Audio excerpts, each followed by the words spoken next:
Video's recording. 2 for 2 here, Logie. Sweet. All right. Well, this is SANDCAST, beach volleyball with Bourne and Travis Mewhirter, and Tri is still on vacation. Well, by the time this episode comes out, he will be back from Hawaii with his baby girl Naya. But for today, it's just me and my boy Logan Webber. Absolutely. In Tri's own house, actually.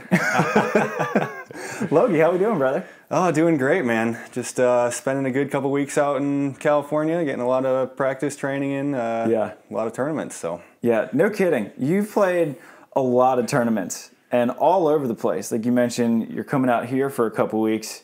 Do you have like a home base? It's funny because like I have been asked that question more in the last year than I think I ever would have anticipated. And I feel like people bring it up just because they know from other people that I don't actually. They're like, do you live in California? Do you live in Michigan? Like, do you live in Florida? And man, it's been an interesting year. So obviously I moved out to California October 2018 originally. Okay. And I lived here pretty much full time from October 2018 until March of 2020. Yeah. And since then, I've been very nomadic. Yeah. I would say maybe half the time I've spent back home in Grand Rapids, Michigan. Okay. I spent a good chunk of January through April of this year down in St. Petersburg. Yeah. With LT and got to practice with Phil and Nick a ton, which was an amazing experience. Awesome.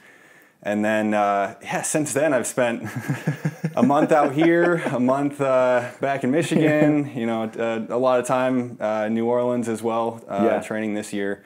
Then all of the in-between gaps have just been driving or flying to tournaments. Yeah. I think if there's one person who just embodies, is just like a living personification of the beach volleyball life, I think you're my nomination for that. Yeah, I seem to have gotten that label from a lot of people. My partner Evan Cory and I always joke that if over the last year they took like cumulative AVP America points and those were your seeding and not like 4 out of 5, but just total points, just aggregate, we would have like 10 times the amount of points of everybody. But it's been a blast. Like obviously going into this year, I really wouldn't have anticipated, or this past season at least, anticipated moving around so much. And every time I thought I was set in one place, another opportunity would come up. I'd be like, well, I can't really let this pass. Right. And then, but it's been great. I feel like I kind of started this all back in, I think it was the spring of 2019 when I was playing with Christian Honer. Okay. And him and I, there was a bid up for grabs in Texas. So there was a series of tournaments in the spring of 2019 in Texas. Yeah. And obviously, Christian enjoys to travel a bit and play some volleyball. Yeah. So Christian and I were like, well, why don't we just go and try to, steal this bid from all the Texas guys? Yeah. So I think we went to Texas. Most of them were in Dallas, but I think we went to Texas like 7 out of 10 weekends in a row. So we had this trip to Dallas just absolutely down pat, like to a T. We would land. We knew the exact train to take us downtown. It would drop us off in front of the hotel. We'd take bird scooters to the facility, take the bird scooters back, and we'd be in and out of Dallas in like 30 hours without winning the tournaments. But we got a lot of seconds. The Texas guys showed us how to win tournaments in Texas. Yeah. But yeah, ever since then, I've just been like, man, it's just so cool to go all these different places in the country and meet so many new people, and feel like people appreciate having people come there and not just play the tournaments, but try to meet everybody that's there and meet the new players, and obviously there's just been some crazy talent out there that I had no idea would have even existed in these different tournaments. Yeah. But it's crazy when you travel, like some of these AVP Next, and you play one, and you played one in New York or New Jersey with Chris Frazier. Yeah. And you see these guys that you've never heard of, and they're just like bombing balls. Very good. And you're like, who are you? Why are you so good at beach volleyball? This is New Jersey. Exactly. In going to these tournaments, I'm like, well, I'm not really sure who I'm going to get to go play a tournament in New York. So I was like, oh, who do I know in that area? And I was like, Frazier. Obviously, Frazier and I is kind of a strange team to put together. But yeah, he's an awesome guy. He's played with Chris Lewis a lot, so that's kind of how I met him. Yeah. I was like, he's an awesome guy. I wonder if he'll play his tournament with me. He's like, yeah, sure. So I was like, all right, if I'm playing with Frazier, like, I don't know who else is going to win this tournament because I feel like I'm playing with the only person that I know. Yeah. And then I go there and we get beat in like the first round of pool play by these two guys that I had, not heard of before, but are just incredibly good volleyball players. Yeah. And, you go to these tournaments and it's like, okay, I don't know you, but there's also a chance that, I just don't know you because you don't play that often or because you're on the East Coast. But because you're just a reasonable human being who doesn't exactly blow thousands of dollars traveling the country to play beach volleyball. Yeah, man. It was, but yeah, that tournament in particular was one where, I just kind of went on a whim and, played with somebody local, and it turned out to be a blast. It was awesome. The first day of that tournament, it was supposed to be on a Saturday, and it ended up getting rained out, and I thought I was going to have to go back and not play the tournament, and I was so bummed because I just wanted to play this tournament. Yeah. And they ended up having it the next day. I was able to get my flight, and everything changed. And it was awesome. It was so cool to just meet all of those people and so many people I didn't, had never met or even heard of their name. And it helps playing with a local guy because you don't get quite as much quite as much flack for being like the out of town guy that's just trying to come in and steal the money. Yeah, but it was great. And I've had so many experiences like that over the last couple of years, just playing all these local tournaments. It's amazing doing that stuff. Or like when you're doing these tournaments, and I think I have a feeling that your strategy for how you're going to approach a season might be a little different moving forward with how good you and Evan played. And are playing. When you were playing these tournaments, were you motivated to win tournaments, to play more volleyball, to meet people, to grow as a player? Like, did you have an intent in mind? A lot of it was I was in Michigan and there was no tournaments, and I just wanted to play a volleyball tournament that weekend. So if there was a tournament that I could go to, and if winning or getting second could pay for my trip, then I was probably going to do it. Okay. And I think it was more just like the desire to, I really just love traveling too. Like I love seeing all these different places, even places that I've been to, going back and, seeing people again and playing against certain people that, beat me in the last tournament. I'm like, all right, I want to go and I want to beat this guy. That list is getting short. I'm trying. I'll tell you what, the one guy who plays incredibly well that I can never beat in his home area is Angel Dache.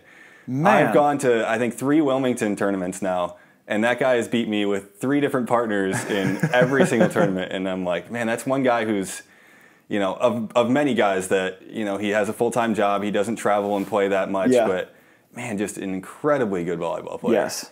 And when he does play, I mean, it's crazy to see, like, social media sort of blow up, or people come up to me at tournaments, because he won one of the weird bids to get into Manhattan one year. Yeah, I think him and Bruno won, was it Atlantic City, I think, in 2019? Yeah, they won Atlantic City. Yeah. They were, like, sitting in serve receive against them. I played them in the semis, and me and Chris Vaughn were playing together, and we were just standing on the end line, just, like, in defense. Oh, yeah. Just, like, getting bombed by both of them. Yeah, it's terrifying. Yeah. But when Angel comes out to, like, a Manhattan or, any other tournament, people will be like, who's this dude bombing serves and jumping 40 inches and bouncing balls? Like, he's the next best defender in the U.S. I was like, well, he has a full-time job. He really doesn't play much. He's just insane. Yeah. Like, he's so good. It's funny because I had first heard of Angel from a local Cincinnati guy, Adam Miracle, who played in college with Angel. And he was always talking about this guy, Angel, and how Adam jumps extremely high as well. Yeah. And he's always talking about this guy who is always just like a little bit better than him on his college team at George Mason. Yeah. And I was like, man, this guy must be really good. Yeah. And then I saw Angel at a beach tournament, and I was like, that's definitely that guy. Like, that is the guy that Miracle was talking about. Yeah, it's fun to see people like that. And then when you see him in a qualifier, you're like, that guy has 65 total points. He's like Q32, and you're like, that's a dangerous seed to get. Absolutely. Yeah, it was nice. It was nice this year that Evan and I were able to steal a couple of those bids and avoid the qualifier for both of them. Other than Atlanta, that was a huge weight off our shoulders. Yeah. Well, I mean, I don't even know. I don't think you guys stole it. Those were well freaking earned bids. I mean, especially New Orleans. I didn't play that. I was in Bulgaria. We were actually betting. We drafted, it was me, Adam, Jake McNeil, and Will Hoey. We literally had like a draft. Yeah. And we were betting on it, and we were just watching it. We're like, they're going to have to play like 6 matches in one day. And that tournament was stacked. Top to bottom, I mean, you had to beat probably 3 straight main draw quality teams to win that tournament. And you guys did it. So didn't steal a thing. That was well earned. I mean, and going into that tournament, I think the thing that made that one so special, obviously it was special for Evan because it was in New Orleans and it was at Coconut. And, you know, that's his home there. And more so than most people in their hometown, Evan has quite a backing in New Orleans. But going into it, we hadn't done extremely well in the previous couple tournaments. I think we got like a 5th in a San Antonio tournament a couple weeks before. Okay. And we just couldn't quite get over the hump. We would end up playing like the 1 seed in the quarters and get a 5th or something, you know. And we were like, oh, we were close. Like we could have won that tournament, but we feel like, you know, we lost to the best team there that then won. And going into it, I think we were like the 9 or the 10 seed or something like that. And it was like, all right, like, if we can get a 3rd or, you know, 5th would kind of be disappointing, but like if we can make the semis, like that'd be sweet. Yeah. And then, he came out and was just unbelievably good, especially that second day. And I think the conditions of playing, you know, 5 or 6 matches have always seemed to favor not only Evan, but I feel like I play better in those situations. Oh, for sure. It helps that I, you know, try to play volleyball as much as I possibly can, especially out here. But yeah, it was just a special weekend all around. Like it was to be able to do that and have basically for Evan to win that tournament was just like he was just crying afterwards. And I was like, this is the special moment that like you don't get very often in any sport. But you know, to have his whole family there and that was his first big win of you know any sort. He hadn't qualified for an AVP before that. He hadn't won an AVP Next before that. So to have that happen in New Orleans was just incredible. Yeah, it's been really fun for me to see Evan's rise because Evan was one of the first volleyball players I ever met. That's right. Because when I moved to Florida, I'd never played before, and Evan was like the blue chip, hot shot young kid. I think he was maybe 16. And every tournament he entered, people were like, you got to watch Evan. You got to watch Evan. And you could tell. I mean, it's so easy to see with how high he jumps and how physical he is. Like, this kid's going to be a freak. And it was really fun to see him sort of come into his own this year, have the big wins. I mean, same to you, too, because I feel like you had always been like 3rd, 2nd, 5th in a lot of these big tournaments, and then you were just like, you guys ran off like boom, boom, boom, boom, boom. You won like 5 in a row. I was like, who's going to beat these guys? Yeah, it was crazy, man. We got on that roll, and it didn't stop. And every time though, it was just like, holy cow, did we just do that again? Like, I can't believe we just did that again.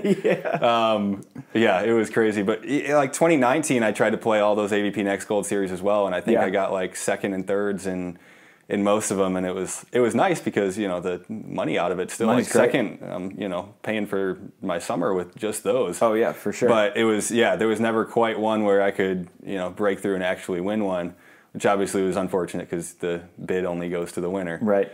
But yeah, it was great. I mean, even in the Atlanta qualifier, I felt like we played pretty well. We ended up losing to Avery and Miles Partain in a pretty good battle there. Yeah. And that weekend actually turned out to be pretty wild too, because that was our Seaside debacle / adventure. That was a crazy one. It was. We lost in the qualifier, and then we just had our flights to Seaside booked because we were like, well, we might qualify. We don't want to book anything else. Right. Evan's flight got delayed. Evan was still in Phoenix. Oh, I forgot about the extra adventure. Yeah, my flight went pretty smooth, and even with my smooth flight, I think I got to Portland at like 1 a.m. Yeah. Because the tournament started on Friday, so there was no day between. Right. Evan was still in Phoenix at 7 a.m. when we played in Seaside at noon. And I was like, there was so many times that night where I was like, this just isn't going to happen. There's no way. And then we barely make it happen. We get to Seaside. We're like rolling up to the court at I think 11:55 for our noon match. Yeah.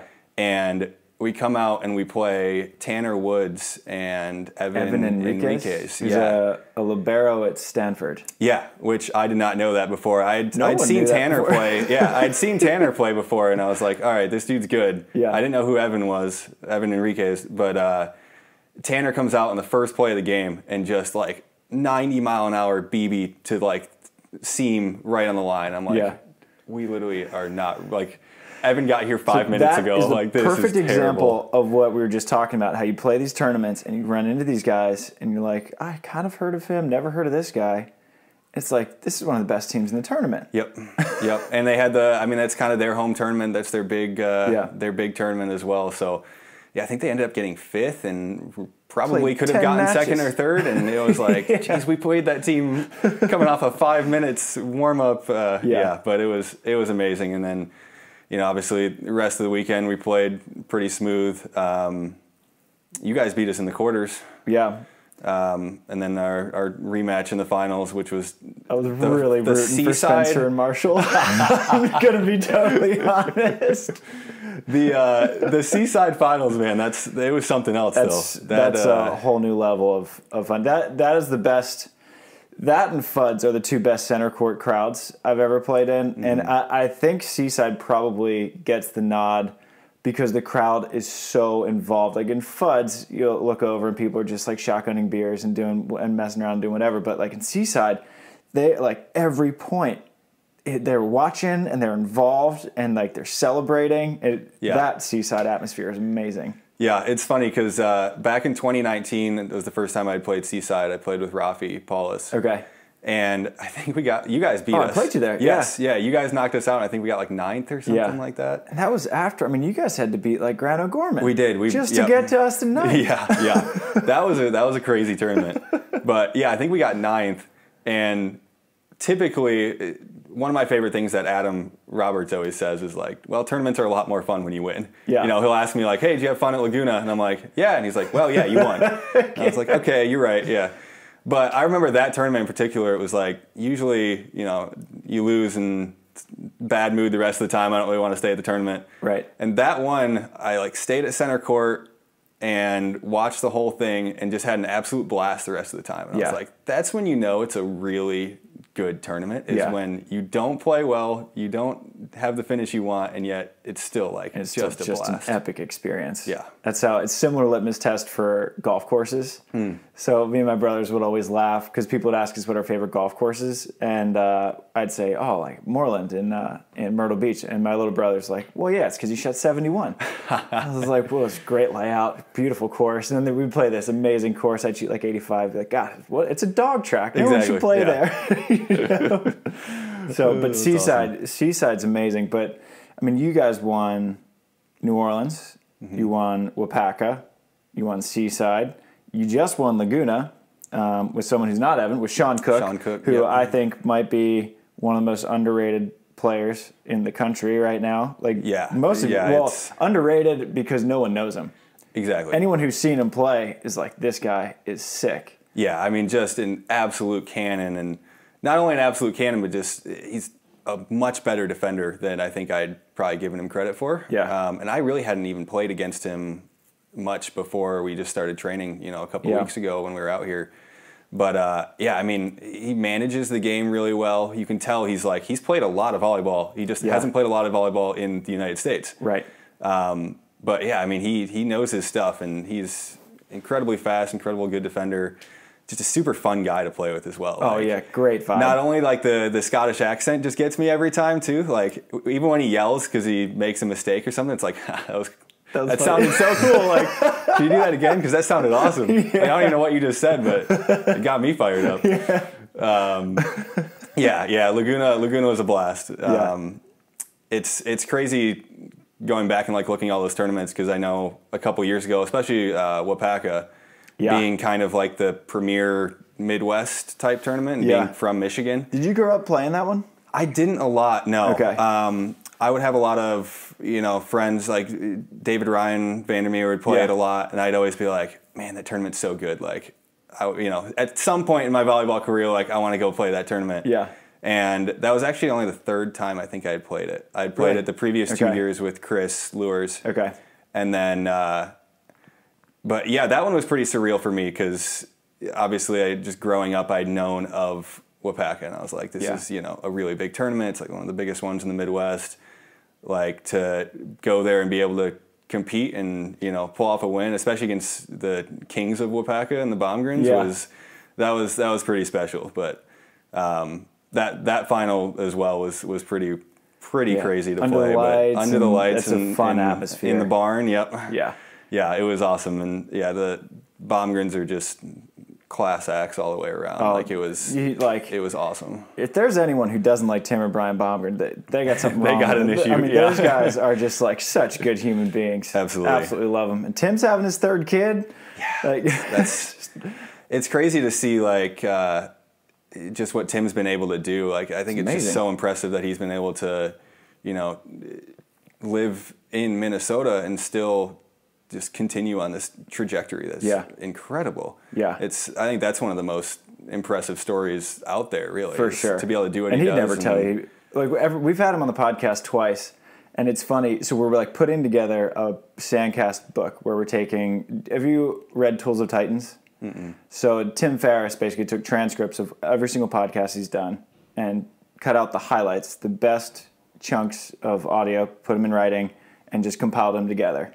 And so when you read through Tools of Titans, you're just reading through the absolute best thoughts and quips from the best performers in the world. And that's what me and Tri are doing with SANDCAST right now.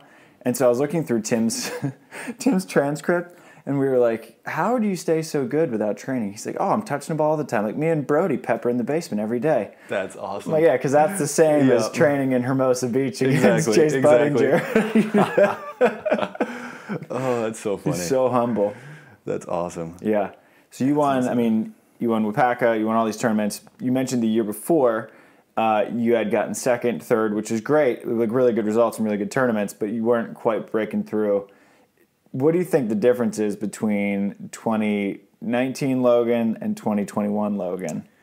Or differences, I'm sure. Yeah, I think actually a lot of it is that kind of lost year of 2020 in between. Yeah. And I actually spent, I guess this probably doesn't shock you, but I played almost as many tournaments in 2020 as I did in 2019, which was hard to do in 2020.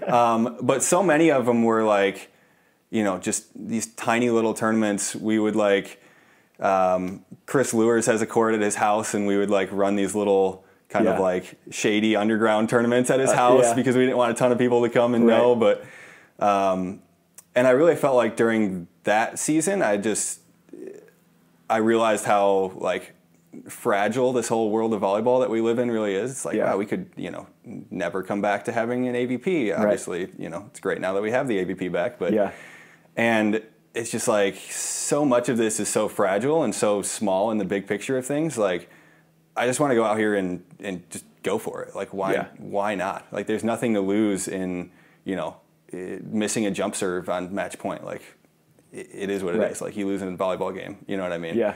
And I think kind of trying to carry that into 2021 and, you know, just like, okay, you know what, I've lost 1,000 tournaments before. Right. Like, I might as well try to switch something up and just go for it. You know what I mean? Yeah. And then obviously, you know, Evan's development as a defender helped that a lot. And finding somebody that that we just gelled very well together, obviously. Yeah.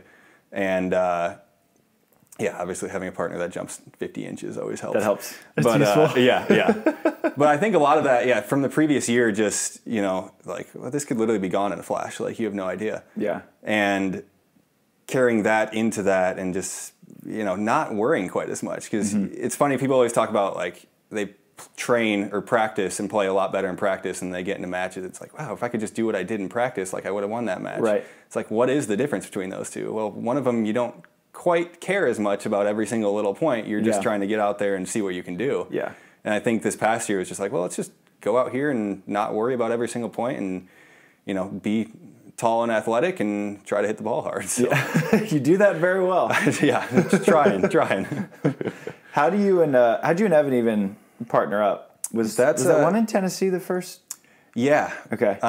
So actually, no, it wasn't. This actually kind of goes back to the 2020 season as well. Okay. He played, the first time I ever saw him play was at the Chaos tournament when he played with Steven Roshitz.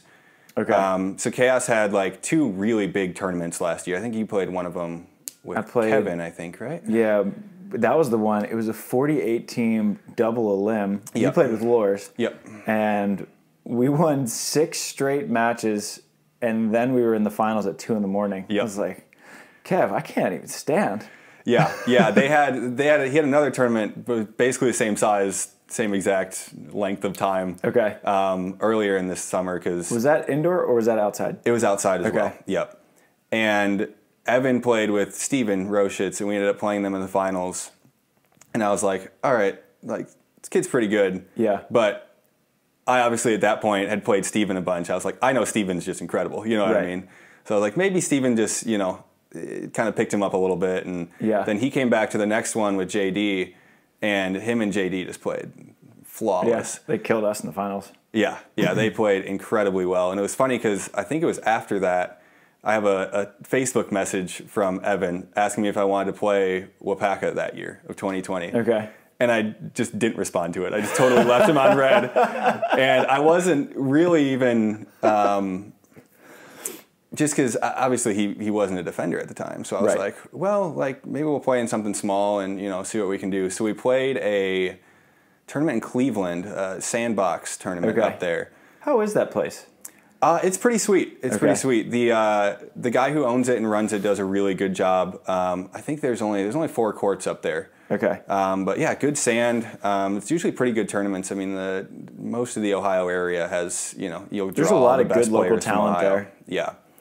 So we played that tournament and won that. And then we were like, well, it's kind of late in the season. There was the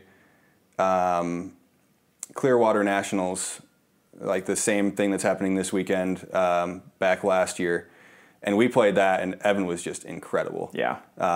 Like, I could not side out to save my life. We were playing, like, Andy and Eric in the quarters, and every single ball was like, I'm just going to try to pass this within 5 feet of the net, and Evan's just going to swing on 2. And he was just killed it. Ripping. Yeah. So then we played, since then, I guess. Yeah.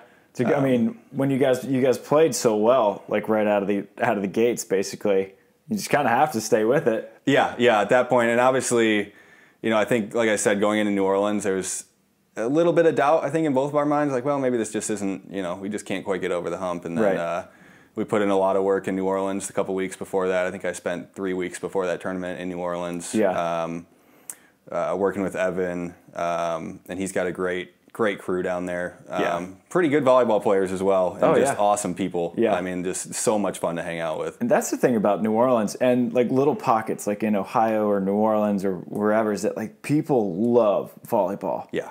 You know, and when you get that many people who love volleyball, like their social activity is to go to Coconut, play 4s, play 2s, have a couple drinks. You're there for 3 hours every night, 4 hours, just like having drinks, eating, and like you get so many touches, even though it's not like super high quality touches. You're still touching the ball. You're playing volleyball. There's a lot of good players in there. Absolutely, yeah. It's crazy just those little areas where it's like, why are there volleyball players here? Yeah. But then there are, and honestly, I think a lot of that stems from just having a facility to generate that interest. Yeah. Obviously we have, you know, some pretty good players in Michigan, but we just don't have a facility like that in Michigan that kind of draws everybody together to one spot, like a Grand Sands in Cincinnati or Coconut down in New Orleans. Yeah. That's always been something that's like a long-term dream of mine, is to start something like that back in Grand Rapids, because I just love the community that whole place builds together. Like when I went to played in college in Cincinnati, and I was at Grand Sands. What school? Cincinnati Christian University. Okay. So our indoor team was not very good, but it allowed me to play. I was playing sand like 4 days a week in season while I was supposed to be playing indoor, which my coaches weren't too fond of, but I was like, well, sorry. But yeah, just being at Grand Sand so often, and you know, meeting so many people there that I would have never met before, that just from different walks of life. Even Lures has been one of my, you know, biggest mentors in volleyball and in life. Just Chris Lures, the best person. You're amazing. Absolutely. And just like, I would have never met this guy if it wasn't for this building. You know what I mean? And it's crazy how having that community just like grows so many relationships. And it's, some of those guys in Cincinnati have been, you know, the most important people in my entire life. Oh yeah, for sure. That's what one of the best parts of this sport. You just meet all these people who are just good at so many different things, and then, you know, they're just sharing what they learned in lessons here. And you're like, you have like 15 different mentors to pick from for whatever you need in your life. Yeah, and the great thing is that we all have this one thing that we can just talk for hours about, as evidenced by this show. Right. And I mean, we when we were in Italy, even, you know, I hadn't seen Jake and Will in years. Yeah. And then I'm like, we met them. They were in the airport in Munich when we had a layover in Munich, and they were on our same flight. And immediately we're like, oh, you guys, you know, Jake and his awesome northern accent, you know, he's like, oh, you want to go get some food? And I'm like, yeah, let's go get dinner. And we went back to the same place in Italy 5 times, and I think we spent like 5 or 6 hours eating pasta every single day. Every time. Yeah, and it was like you can just talk for hours. Yeah, and obviously it helps that those guys are just awesome people as well. Like, just so much fun to hang out with, and they made that trip a lot of fun. Oh yeah, and that's, I mean, one of the reasons. I mean, me and Adam, like, we had a great first half of the season. And then the momentum was just, we were just running on fumes. We were just like, and then we had the choice to go to Italy and the Netherlands. I was like, well, we're main draw in Italy. I think we might as well go. But I mean, half the reason that I was really excited about the trip was because I'd be with Will and Jake for the next 5 weeks. Absolutely. And I was like, my boys are back. Yep. It's crazy because I played Jake in like a 2016 like youth high performance tournament or something like that. And I'd kind of seen him occasionally at other things. And then I played Will Hoey in the Hermosa qualifier back in 2019, and he was like the 72 seed. Yeah, with Brett Ryan. Yeah, with Brett Ryan, and I was like, oh, we have to play these guys. It's a tough draw. Yeah, that was a tough one. But yeah, Italy was my first, like, I guess you could say it was my first FIVB like experience. FIVB, and yeah, it was awesome. I played with Michael Bogue, and we qualified and then got beat down pretty good in pool play both matches. You played Troy and Miles. We did, yep. And who was your second match? Played some younger Italian team. I'm not sure. There were so many like people I didn't know there. Yeah. It's just such a different experience. Like, I talked to Tim Brewster a lot about, you know, because obviously he plays a ton of that stuff. Oh yeah. And he was just telling me how it's just different because you're kind of by yourself, and there's not so much interaction with, you know, other countries because language and stuff like that. Yeah. But it was awesome. Like, I loved the whole experience of it, and just being able to go and finally do that was something I'd been looking forward to for a long time. Yeah. So it was great. The only bummer was we were also going to play the Netherlands. Yeah. And as I took my phone off of airplane mode when I landed in Detroit, I had a text saying that we had just gotten in because other teams dropped, and I was like, oh. Dude, it was crazy because it like wasn't even close. You guys were like 16 on the reserve list, and then 2 days later you're like the 12 in the qualifier. Yeah. It's like, Loki, come back. Yeah, it's crazy. Yeah. Was it played a tournament in Italy. Obviously this is your first time going overseas to play in a tournament. Is that any different from going to a Seaside? Just pressure-wise, nerves-wise, how you approached it? Nerves-wise, I felt pretty comfortable. Bogue and I had played a lot together before, and he's, you know, obviously a pretty easygoing guy, so I wasn't like worried about him, you know, any sort of like tension there. Yeah. The biggest thing was for me was just like I hadn't played with that ball in so long. It's a jump going from Wilson to Mikasa is tough. Yes. Mikasa Wilson's whatever, but yeah, the toughest thing I think is if you don't contact the Mikasa confidently, then it just goes everywhere. Yeah. But it knows. Yeah, exactly. It's like this guy knows that he's not going to hit this well, and it just poof. But yeah, and just in terms of preparation, it's a little bit different because you're just kind of there, and your only focus is like, well, I'm going to play this match in 12 hours. Like, what can I possibly do in the next 12 hours to help me play this one match? Yeah. Which that part was a little bit different for me. I wasn't quite sure how to approach that. Like, do I warm up? Because for me, it's just like, I would want to just like warm up for 2 hours and like, let's just play as much volleyball as we can possibly play. Like, but yeah, the whole experience in general was great, and I'm hoping with the new system coming up that I'll be able to get into some more of those. Yeah. So are you? I mean, you're sort of semi moving down to New Orleans in a bit. Are you looking to move forward just with Evan in everything, trying to get on the World Tour? Obviously, World Tour is like different because you need points to get in. Evan doesn't have any at the moment, so that's that weird balance that we just had.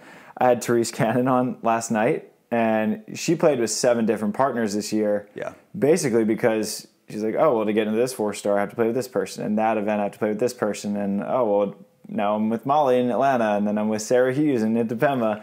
Yeah, yeah. I mean, I've just always been kind of chasing whatever the best opportunity is. Yeah. You know, so if, you know, somebody gets hurt and somebody needs somebody to go play whatever FIVB tournament, I'll be like, yep, I'm in. Yeah. And, you know, obviously the points game is the king of all games right now. Yeah. So, yeah, whatever opportunities pop up, I just want to make sure I'm in the position where I can, you know, say yes to whatever pops up. Yeah. Do you have, like, I think it's always an interesting question to ask volleyball players. Do you have, like, a big goal that you're striving for with beach volleyball? Because you have a lot of people who are like, I want to do the Olympics. I want to win Manhattan. I want to, you know, do this, that, and the other. And someone like me and Delaney, for example, we just look at it as, I just want to play the absolute highest level I can play. Mm-hmm. And should that be 4 stars? Awesome. Should that get into the Elite 16? Great. Should that be Olympics one day? Awesome. Yeah. But I don't have like a specific roadmap of what I'm shooting for. I'm curious what your mental framework is. Yeah. And to quickly diverge from that, speaking of playing in 4 stars, congratulations on the country quota. That was it was awesome to watch. Obviously, you know, Timmy's one of my best friends out here, and I was really happy for you guys to get the opportunity to do that. I was too. That kid's battled. That kid's basically done what we were talking about with the local tournaments with me. Only he's going to Europe and Asia for every single one. Yes. Like, he's basically done the same thing, just the international tour. Right. And it's to see him, you know, break through with a good win was awesome. Yeah, because I think he's been due. I mean, he works so hard. He does. And he gets so many reps. And he is so freaking good. And I'm so glad that he had an opportunity to show it. Yeah. You know, because that big win has been eluding him, that big breakthrough. He hasn't made an AVP main draw yet. He hasn't really had a signature win. And it's hard to say, like, that winning a local country quota is a signature win, but that's a big one. Like, Andy and Billy had one of the best seasons on the AVP, and congrats to you. You beat them in the finals of the Laguna Open after beating them in the quarters. So, obviously, you're playing some pretty high-level ball, too. Yeah. It was funny after the final, like, Andy and I were kind of chatting. We were like, I think we're going to have a lot more big matches like that against each other in the future. So, and, you know, the season that they had was awesome. And it was so cool to watch Andy, because him and I were down in Florida for a while at the same time.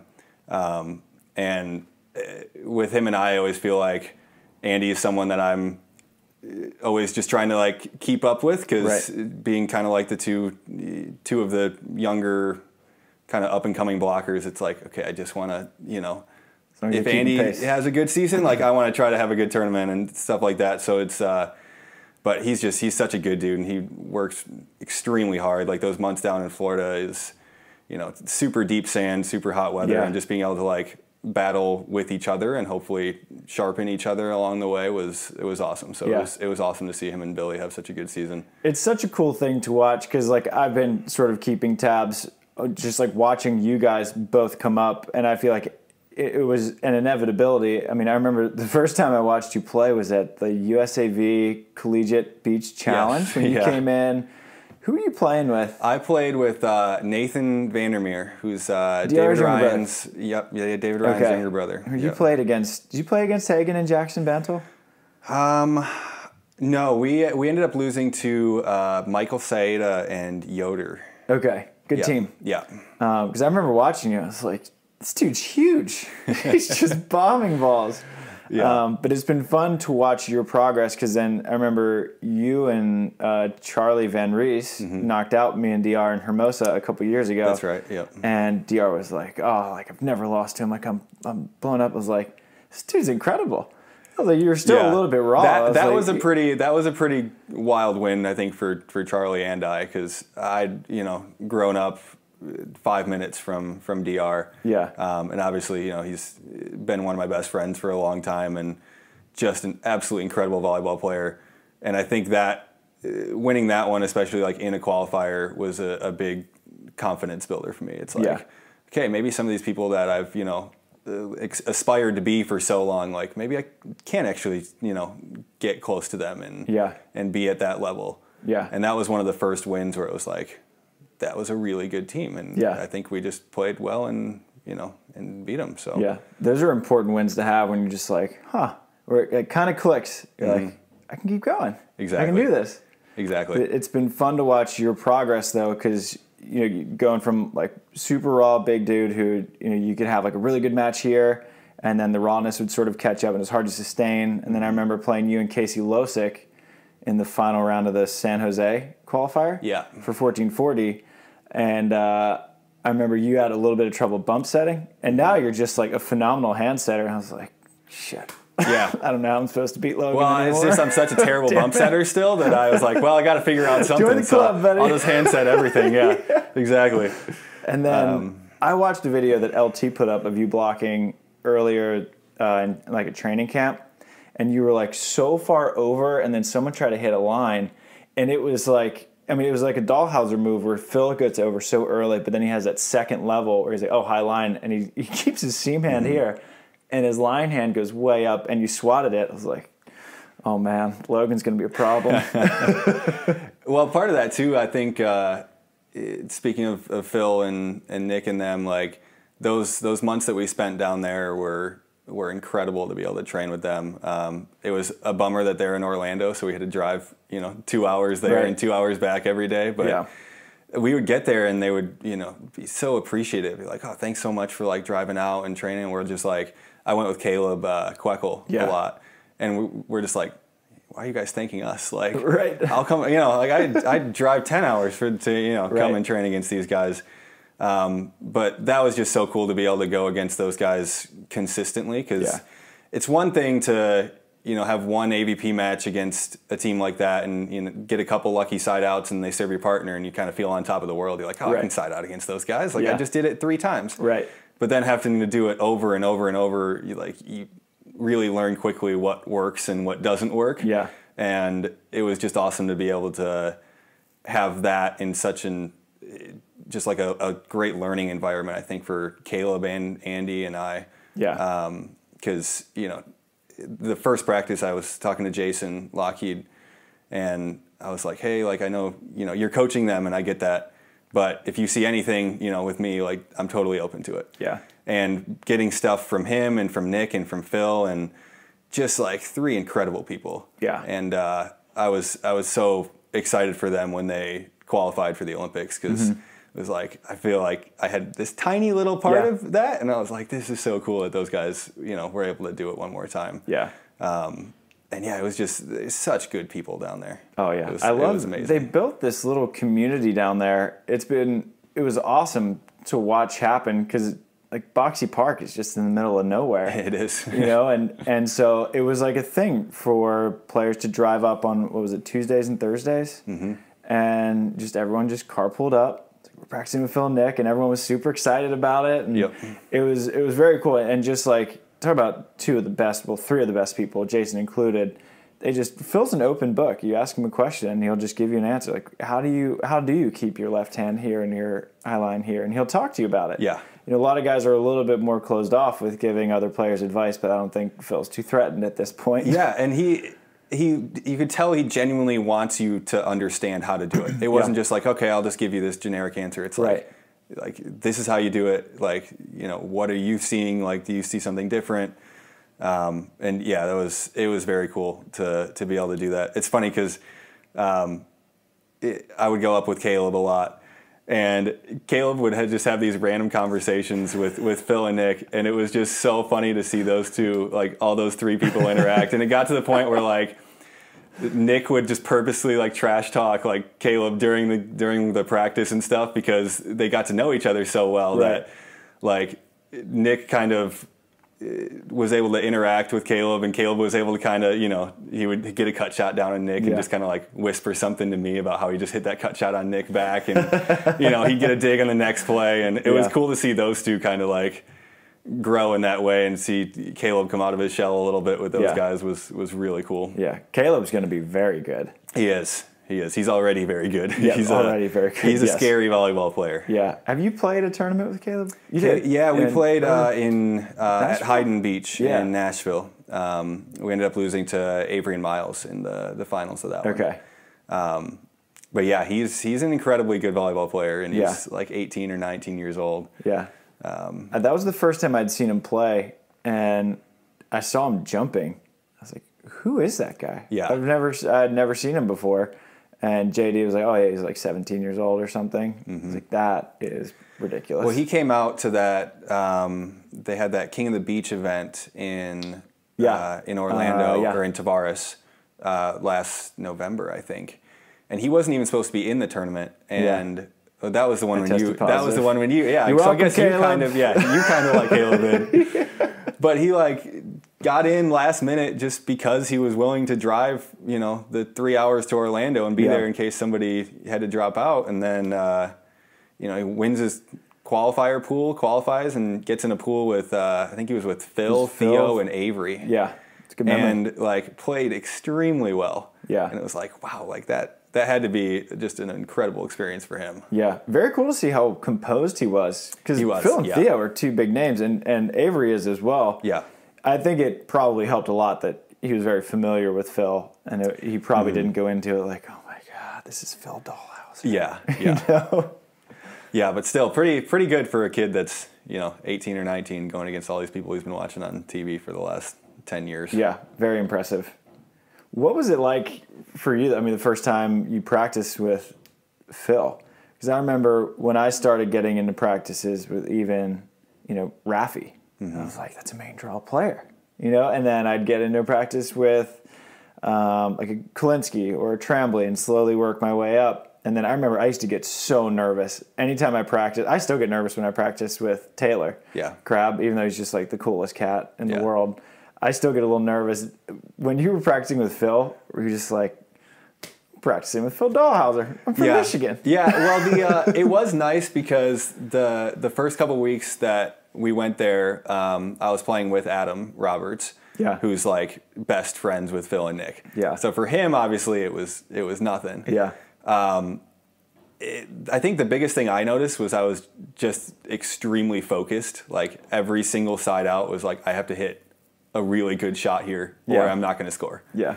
And you learn really quick, like if you make a dumb swing where some people would block that swing 7 times out of 10. Right. Phil's blocking that swing 11 times out of 10. You know what I mean? Like you just can't do like dumb low swings. The margin for error shrinks. It's extremely small, extremely small. And then I remember one of the first practices we had with them, we were just serve receiving, and Phil was just hitting like a jump float, and the Mikasa was just all over the place. Yeah. And Adam comes up to me, he's like, let's just focus on getting the ball in the air. He's like, don't worry about anything else. Like, just get the ball in the air. And I was like, okay, I think I can try to do that. And just like trying to focus on your side and, you know, just playing clean volleyball was probably the biggest thing I learned from that whole experience. Yeah. But yeah, it was just cool to interact with them on such a daily basis. And, and yeah, just be around that level so often. And it was, with them being in Florida, obviously they don't have like a ton of options in terms of training. So to be able to be there and really be like, okay, well, I need to step up my game because, you know, I want these guys to do well and I want them to want me here training against them. Yeah. So I think that drive definitely helped a lot too. Be like, I want to play well and go out here and beat them, so they want me to keep coming back. Yeah. What do you think is the biggest win of your career? Ooh. Practice win doesn't count. Yeah. I figured you knew that, but I was just making sure. Yeah. I would say, personally, probably the most memorable one would be New Orleans still. Okay. Just because it was kind of like the first big one that I really had ever had. And, you know, obviously doing it with Evan was super special, like we talked about earlier. In terms of like actual like substance, the Chicago bid from Seaside was huge. Yeah. Even though we didn't play extremely well in Chicago, just not having to be in that qualifier was huge. It's massive.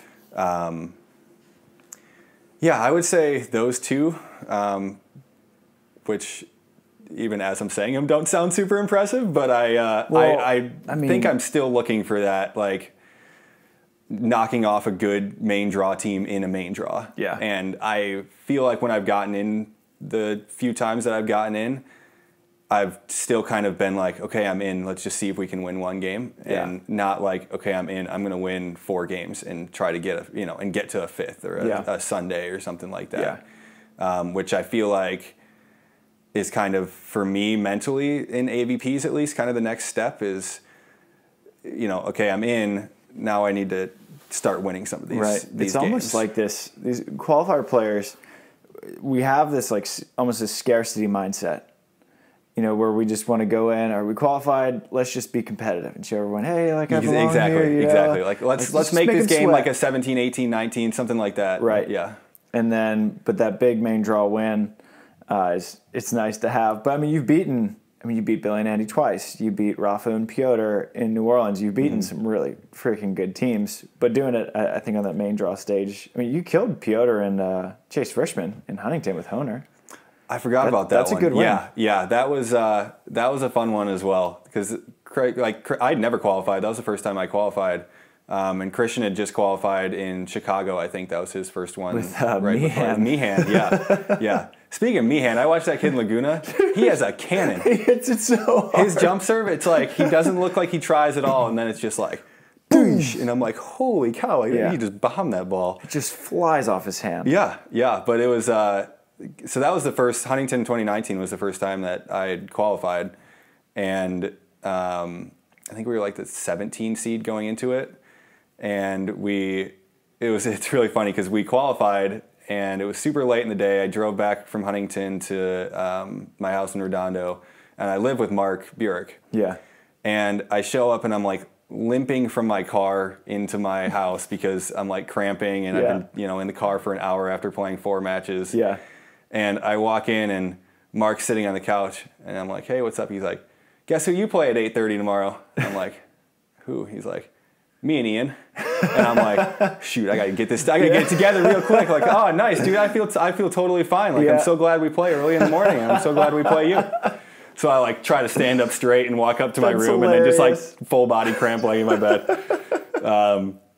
But yeah, so we got smoked by those guys, and Mark never lets me forget about how many times he beat me that year in the main draw. That's hilarious. And then just played. Christian and a lot of people like to talk about like a flow state where everything's just like, no matter what, like it just feels good. Everything comes off your platform well, and those little shots that usually miss by an inch are in by an inch. And that we had a Friday afternoon match on Stadium against Chase and Piotr, and it was just like every single shot was perfect. I think I had like 3 tape aces in the first set, and we won 21-19. And I went back to the players box with Christian. I'm like, shoot, like we just had like 5 pretty lucky plays, and we still only won by 2 points. Like this isn't going to go well the rest of the game. And then we came out and just were absolutely on fire in the second set. Yeah, I remember you blocked extraordinarily well. Yeah, it was definitely one of those games where just like every read was right. Yeah. So how do we get another one of those? Oh man, that's a good question. Because I think at this point, physically, you're really no different than an Andy. Mm-hmm. This year, Andy had his breakthrough where he was getting really big main draw wins. So do you think, is it a mental thing, or is it just almost a volume thing where the more main draw matches you played, I mean, almost like the AVP Next Golds, you paid your dues, you got your second, you got your third, you got your second, win. Mm-hmm. I think a lot of it for me, and it's kind of always been this way, is just consistency. Yeah. Because I'll come out some days at practice and, just feel like my reach is super high and I'm snapping on every ball and getting really good hand contact, and every block I'm seeing the court well, and my hand shape is good. Mm-hmm. But then I'll come out other days and like every ball is like a waffle into the tape, and every block feels like I have my eyes closed and I'm jumping 5 feet off the net every time. So I think a lot of that for me, I really want to focus, especially this off season, on having a lot more coached practices, because I feel like those little cues that I've been able to get from coaches, especially since I've moved out here. I've worked a lot. First couple of years I was out here, I worked a lot with Evie Matthews. Love Evie. And I think that Evie, in terms of blocking, like, because personally I feel like my blocking is probably my best attribute at this point. And I pretty much attribute all of that to Evie, because we had just so many little things, and it was like, you're good, but you're just doing this a little bit off.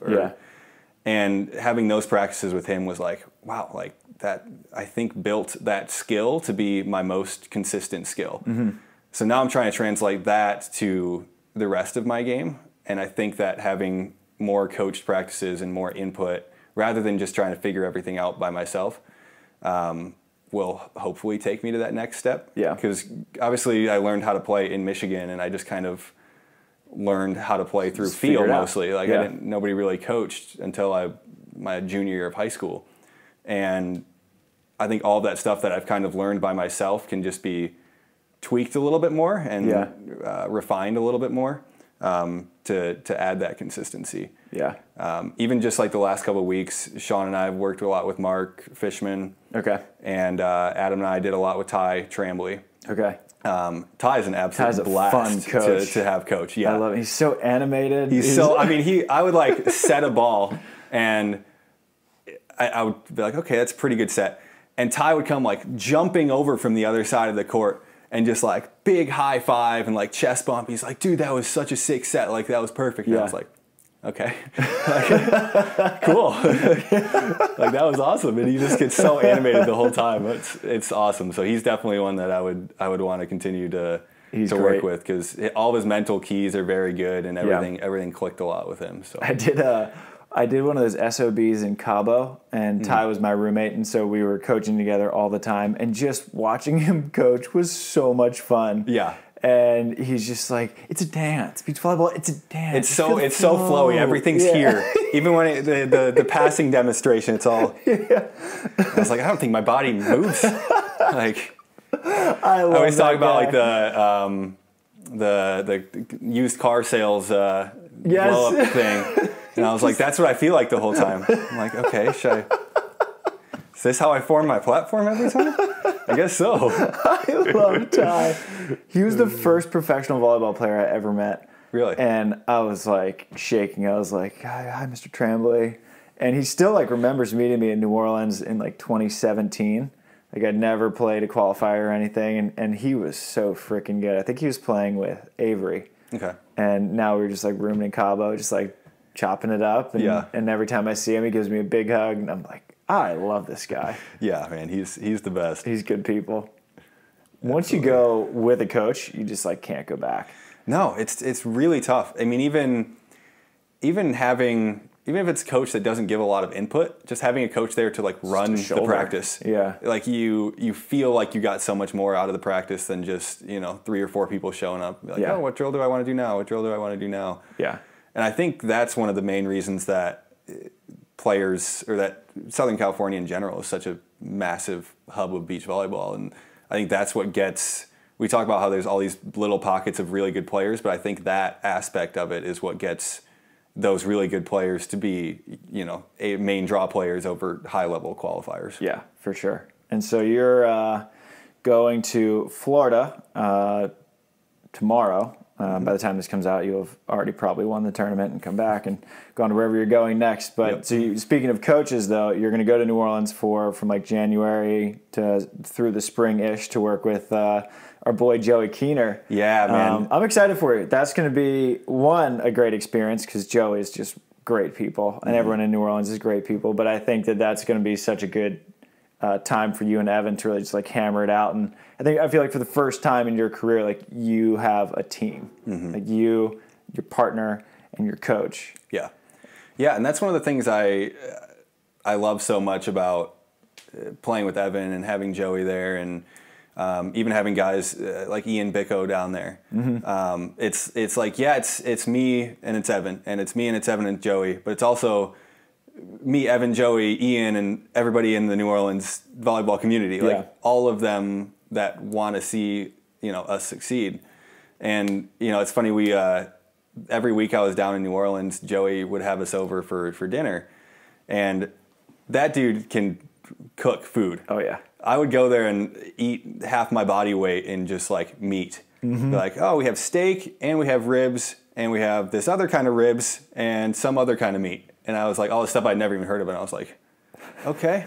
Like when I first went down there, I used to not like eating like meat that had like off the bone. Yeah. And Joey's like, well, everything that I'm going to make has the bone, so you're just going to have to get used to it. And I was like, okay, I guess I can do that. Yeah. And I started eting, and I was like, all right, I can do this. I can do this from now on. This is a problem I can enjoy. Yeah.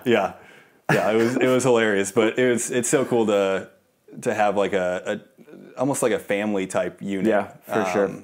Around volleyball. Yeah. And I think a lot of people, that's one of the parts being out here that you miss sometimes, especially if you're not one of the top teams that has an actual coach. And even when you have an actual coach out here, it's just a little bit different because you know that, they've coached a bunch of other people before. Yeah.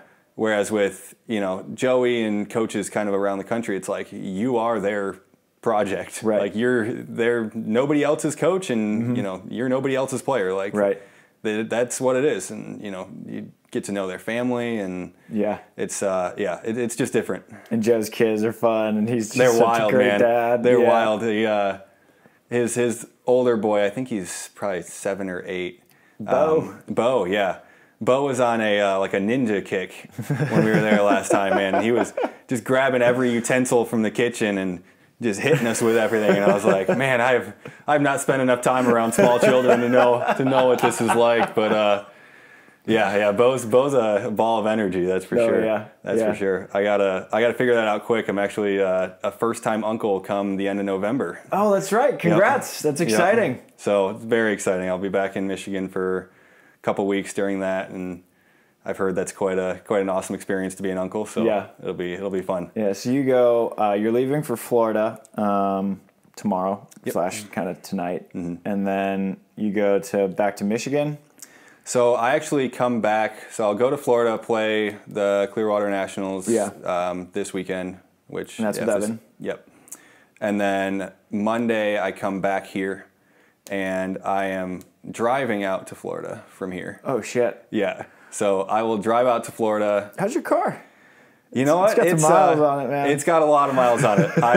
It's funny because when I originally drove out to California, I had bought a car in Michigan for $1,000, and it had 230,000 miles on it. And I was like, okay, if this car gets me to California, they'll be worth my $1,000. Right.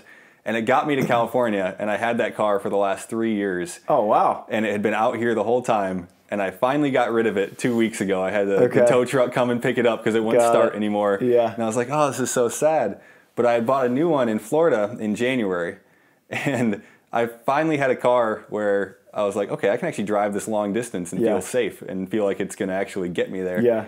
So I've driven a lot of long distances over the last year. Yeah. I think I've gone between Michigan and New Orleans 3 times, and I've gone between Florida and California twice. I put like 35,000 miles on my car since January. So. Yeah, I did the Florida to California drive when I moved here. Andy's done it 2 or 3 times maybe by this point. So you and Andy are literally mirroring each other. We are.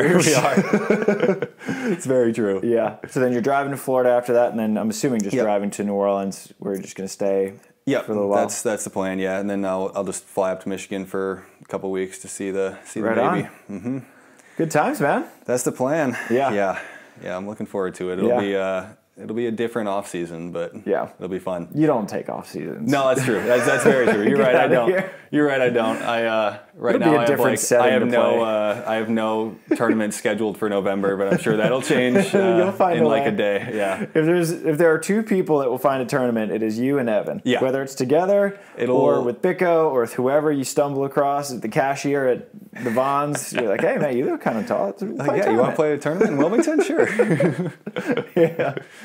But Logie, thanks for coming on. Absolutely. I got to give a quick shout out to my buddy Brian Cox because he's a guy, a really good friend of mine I used to coach with back in Columbus, and we talk probably once a month, and every single time the first thing he brings up, he goes, yeah, I listened to SANDCAST this week. Why have you not been on that yet? And I was like, I don't know. Like, I'm sure Travis will have me on eventually. So now when I talk to him this month, I can be like, Brian, you made it. I finally made it on the SANDCAST. You made it. We just had to wait. Our download numbers have set records for 5 months in a row now. Very cool. We just had to wait till we had the rising the right viewership for Logan Webber. I appreciate That's that. That's it. All right, buddy. We'll kill it down in Florida. Maybe I won't see you for a little while. because I'll be in Brazil and then Maryland when you get That's back here. So if I don't see you, give Joey Keener a big hug and kiss for me. Love that guy and eat all of his food. I will, man. Thank you. All right, shoots, Logie. Shoots.